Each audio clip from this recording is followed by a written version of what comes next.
Welcome বন্ধুরা, AB ফার্মাসির চ্যানেলে স্বাগতম সবাইকে। আজকে আমরা চলে আসলাম ডেক্সপোটেন প্লাস সিরাপ নিয়ে এর ব্যবহার বিধি নিয়ে আলোচনা করব। তো সবার আগে এই ডেক্সপোটেন সিরাপটা কী জন্য খায় বা এই বুকের মধ্যে কফ জমার কী কারণ সেটি আগে জানার চেষ্টা করব। তো চলুন শুরু করা যাক। বুকের মধ্যে কফ জমার কারণে শ্বাসকষ্ট, গলা ব্যথা, বুক ভারী হওয়া, কফ সৃষ্টিকারী কাশি এবং শ্বাসযন্ত্রের সংক্রমণ মতো লক্ষণগুলো অনুভব করতে পারে। যদি এটি সময় মতো চিকিৎসা করতে না পারা যায় তো পরবর্তীতে অ্যাজমা, সিওপিডি এগুলো হতে পারে। তো আমরা আজকে এই যে বুকের মধ্যে কফ জমে থাকে দীর্ঘদিন ধরে, কাশি, অ্যালার্জিজনিত কাশি, গলা চুলকানো, তার থেকে কাশি, এইগুলোর বিষয়ে কথা বলবো ডেক্সপোটেন প্লাস সিরাপ নিয়ে। তো আপনারা চ্যানেলে নতুন হলে সাবস্ক্রাইব করে পাশে থাকবেন, ফেসবুকে দেখলে ফলো করে পাশে থাকবেন। তো চলুন বিস্তারিত আমরা শুরু করি। এখানে দেখানো হচ্ছে বুকের মধ্যে কফ জমে থাকলে কী অবস্থার সৃষ্টি হয়, ফুসফুসগুলোর অবস্থা, সেটি আপনাদেরকে দেখানো হচ্ছে। ফুসফুসের অবস্থাটা অনেক ঘোলাটে এবং মেঘাচ্ছন্ন মতো হয়ে যায়। তো এই ডেক্সপোটেন সিরাপের মাধ্যমে আপনারা কীভাবে এই কফটাকে বের করে কাশি সারাবেন সেটি আপনাদেরকে আলোচনা করে শোনাবো। তো চলুন আমরা শুরু করি।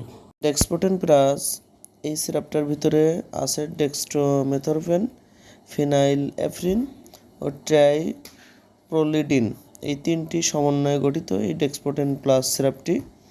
তো এটি সাধারণ সর্দি, জ্বর, অ্যালার্জিক রাইনাইটিস ও অন্যান্য শ্বাসযন্ত্রের অ্যালার্জির কারণে সৃষ্ট লক্ষণগুলোকে উপশম করে।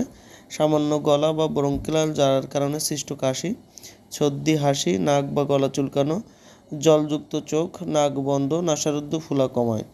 তো এটির আমরা এখন ফার্মাকোলজিটা জেনে নেব যে এটি কিভাবে কাজ করে।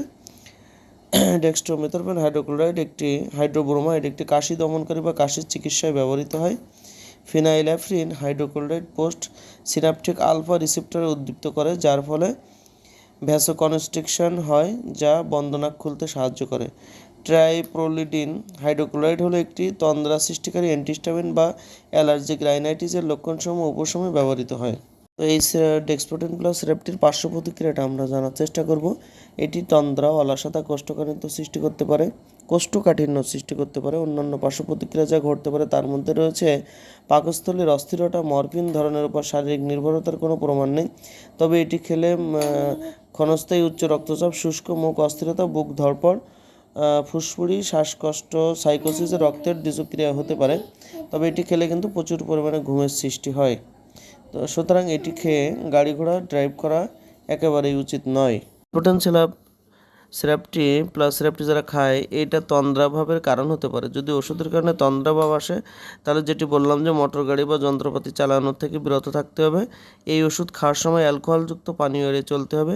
মির্গি রোগ, পোস্ট্যাটিক হাইপারট্রফি, গ্লুকোমা, হেপাটিক রোগ, উচ্চ রক্তচাপ, হৃদরোগ, ডায়াবেটিস, হাইপারথাইরয়েডিজম, পেপটিক আলসার, পাইলোডিউডেনাল বাধা, ব্লাডার নেক অবস্ট্রাকশনের ক্ষেত্রে সতর্কতার সাথে ব্যবহার করা উচিত। যখন মাত্রাধিক হবে তখন হাসপাতালে ভর্তির পরামর্শ দেওয়া হয়। অতিরিক্ত ডোজ রেসপিরেটরি ডিপ্রেশন, প্যারানয়েড সাইকোসিস, বিভ্রম, হ্যালোসিনেশন, খিঁচুনি তৈরি করতে পারে। ডোজটি সম্পর্কে আমরা এখন জেনে নেব। 6 থেকে 12 বছরের কম বয়সী শিশুদের ক্ষেত্রে প্রতি 4 ঘন্টায় হাফ চা চামচ বা 2.5 মিলি অথবা ডাক্তারের পরামর্শ অনুযায়ী, প্রাপ্তবয়স্কদের ক্ষেত্রে 1 চা চামচ প্রতি 4 ঘন্টা বা চিকিৎসকের পরামর্শ অনুসারে খেতে হবে।